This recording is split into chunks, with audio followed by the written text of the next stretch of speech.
ये जो पोयम है फायर ह्यूमन,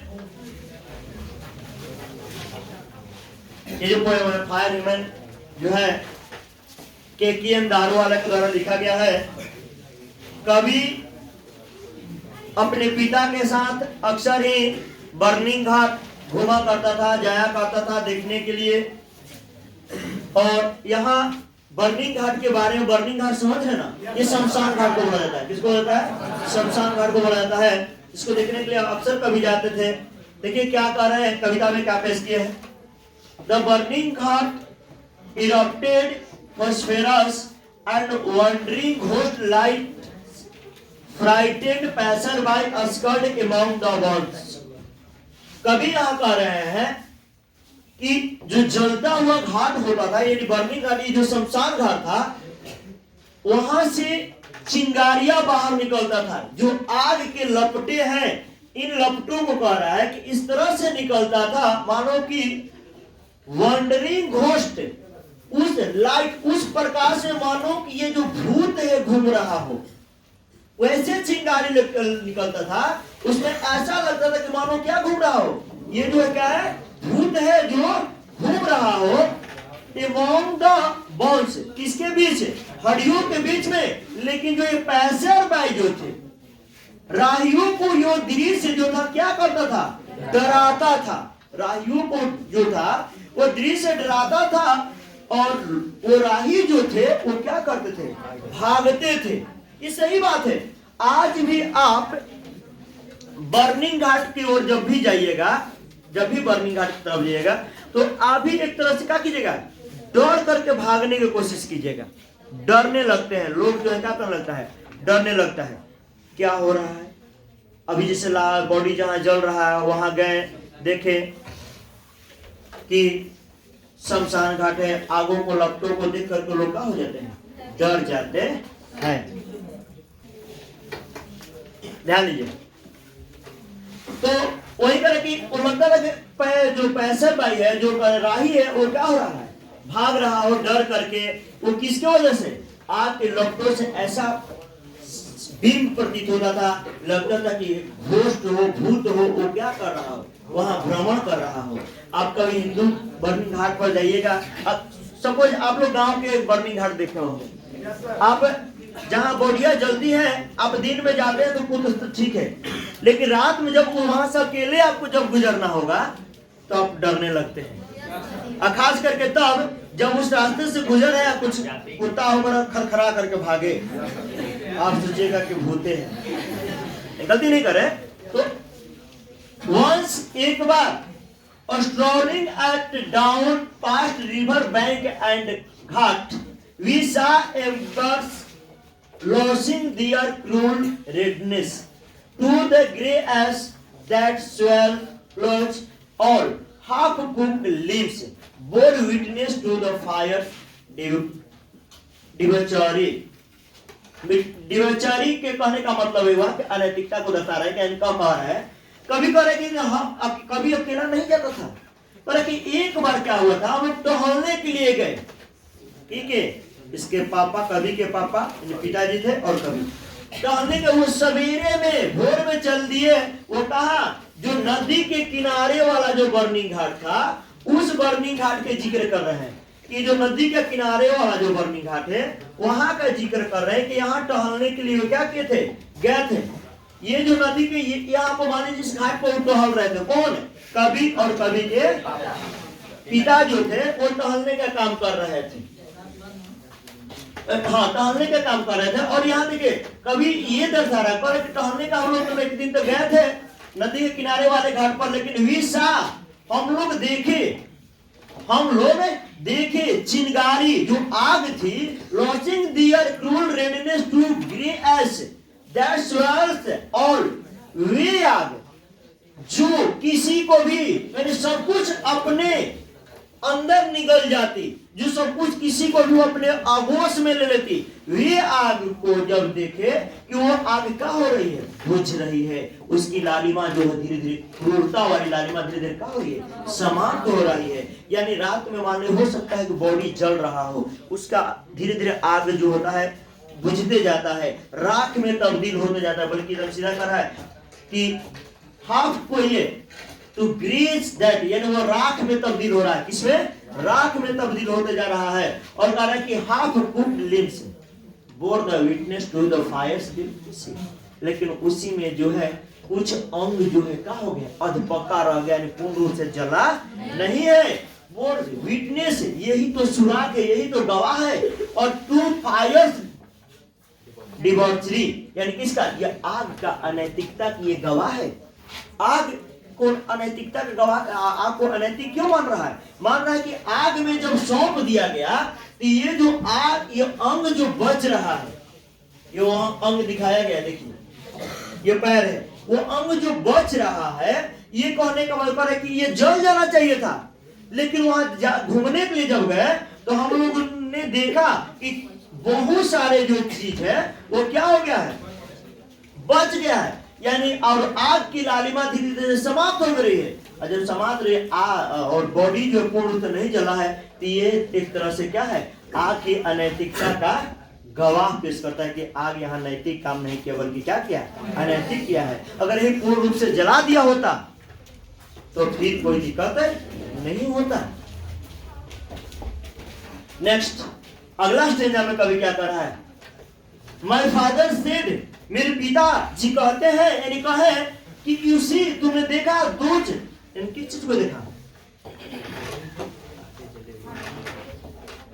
मेरे पिता ये कह रहे हैं कि यू सी, तुमने देखा, सॉरी यू सी, तुमने देखा those half burnt fingers and bones stubs, यानी उस अधजले अंगुलियों को, उस अधजले हड्डी के ढांचों को तुमने देखा जो पूर्ण रूप से क्या हुआ? जला नहीं था। उन चीजों को तुमने देखा। कभी किसको बता रहे हैं? कभी के पिताजी पूछ रहे हैं। कवि के पिता जो है कवि से पूछ रहे, तुमने देखा कि ये पूर्ण रूप से जला नहीं है, बल्कि ये ढांचा खड़ा है, अभी तक पूरा नहीं जल पाया है। यहाँ कह रहे कि द फायर एट टाइम्स, जो आग था इस समय में, फॉरगेट्स इट्स डीड, अपने कार्य को करने से क्या हो गया? भूल गया, अपना कार्य नहीं कर पाया। जो कि आग का कार्य है, अगर जलाना तो पूर्ण रूप से क्या करे? जला दे। क्योंकि आग कोई जो कवि जो थे, पारसी लोग होते थे ना, पारसी थे ये, पारसी कौन होते? ये लोग आग को भगवान की तरफ पूजते थे। इसलिए इनका मानना था कि ये जो पूर्ण रूप से जल जाना चाहिए था, लेकिन ये आग अपना पूरा काम नहीं किया। जब पूरा काम नहीं किया तो यही तो अनैतिकता का गवाह है कि नहीं? गवाही दे रहा है कि आधा जला किससे रह गया? अगर आग गॉड है, भगवान है, मेरा उन लोग का भगवान है, तो ऐसा नहीं होना चाहिए था। पूर्ण रूप से क्या हो जाना चाहिए था? जल जाना चाहिए था। यही नहीं करा है। और just I my child figures clinched into a little lot of pain. देखिए गौर कर रहा है कि ये जो मैं एक पारसी हूं, मैं क्या हूं? एक पारसी हूं। पारसी एक कोड होता है जिसमें वे लोग आपको भगवान मानते हैं, धर्म है पारसी। मैं एक पारसी हूं। माई चाइल्ड फिंगर क्लिंच्ड, और मेरा जो है into a little lot of pain, मेरा जो बच्चा है एक तरह से करे उसकी उंगलियां जो क्या गया? जकड़ गया है। और लगता है कि वो क्या हो गया है? दर्द से छटपटा रहा हो, दर्द में हो। यानी जब आग में सौंपा गया डेड बॉडी को, आज जब जलते जलते वो उंगलियां जो पूर्ण रूप से नहीं जला और आधा ऐसे जकड़ा हुआ मिल जाए, तो लगता है उसको देख करके कभी फील कर रहा है कि लग रहा है कि वो बच्चा जो है क्या कर रहा है? दर्द में वो चिल्ला रहा हो। अगर यही जल कर समाप्त हो जाए तो पता नहीं चलता, लेकिन वो जो बच गया, इसको कह रहा है कि ये जो बच जा रहा है एक तरह से आग पाप कर रहा है। अगर जलाना है तो पूर्ण रूप से ही जला दे।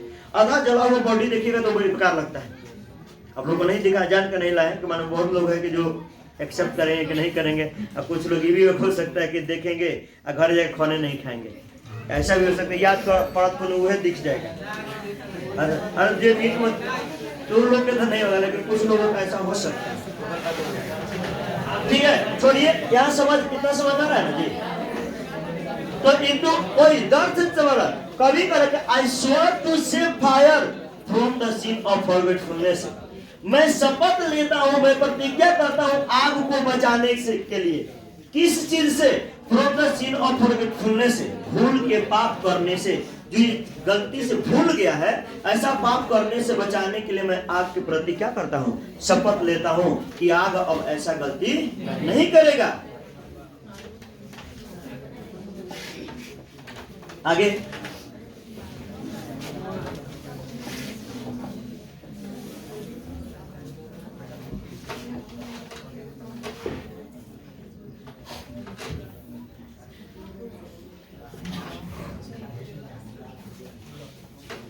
ध्यान दीजिए, आगे ये कहा जा रहा है, कवि कह रहे हैं कि it never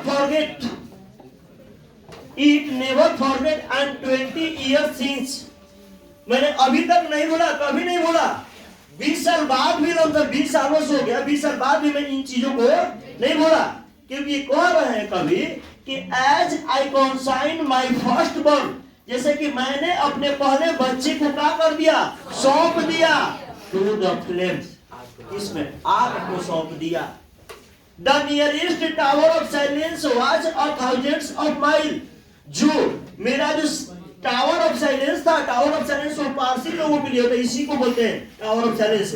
tower of silence अगर गौर कीजिएगा, ये टावर ऑफ साइलेंस है जिसमें लोगों को लटका दिया जाता है मरने के बाद, वो पारसी लोग करते हैं। तो ये टावर ऑफ साइलेंस जो है, इसको कह रहे हैं कि टावर ऑफ साइलेंस है। ये जो था उनसे घर से लगभग कितना दूर था, 1000 मील दूर था। नजदीक में 1000 मील दूर था, तो दूर में कितना दूर होता। तो ये 1000 मील दूर होने के वजह से, 1000 मील दूर होने के वजह से कभी जो है क्या नहीं कर पाया,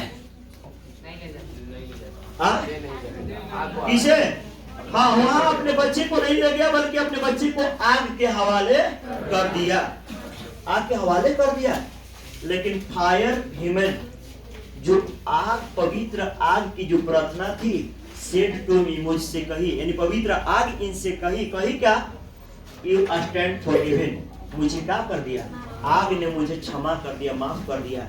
क्योंकि मेरा धर्म नहीं था आगों में जलाने का, लेकिन इसके वजह से मैं जला दिया, फिर भी मुझे लगा कि आग ने मुझे क्या कर दिया, माफ कर दिया।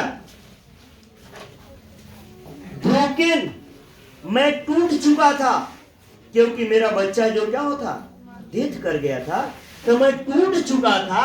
ये ट्रेविलियस, फिर भी मैं विद्रोह करना चाहता था।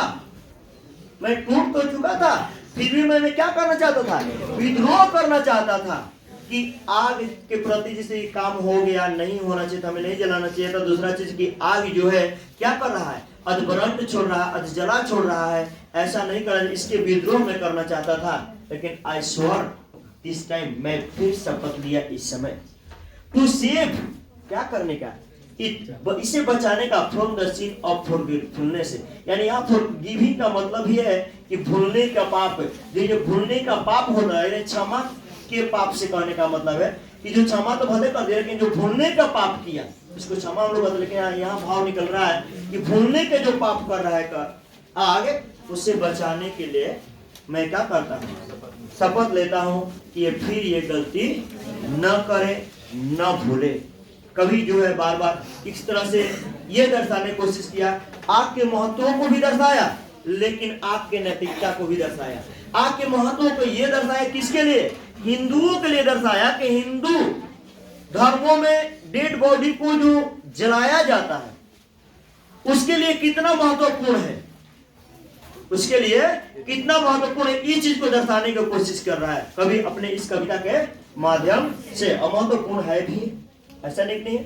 हाँ, रहा बात है कि इसका टावर ऑफ साइलेंस दूर होने की वजह से क्या किया, अपने बच्चे को आग का हवाला कर दिया, वो अलग चीज है। क्वेश्चन आ सकता है, क्वेश्चन अगर मान लीजिए ये आ जाए, ध्यान दीजिए, पहले एक्सप्लेन करने के लिए हम लोग बार बार कहते हैं ना, अगर यही आ जाए, ये दे दे, आज I consign my first born to the flame, the nearest tower of silence was 1000 miles। कह रहे हैं इसको एक्सप्लेन कीजिए।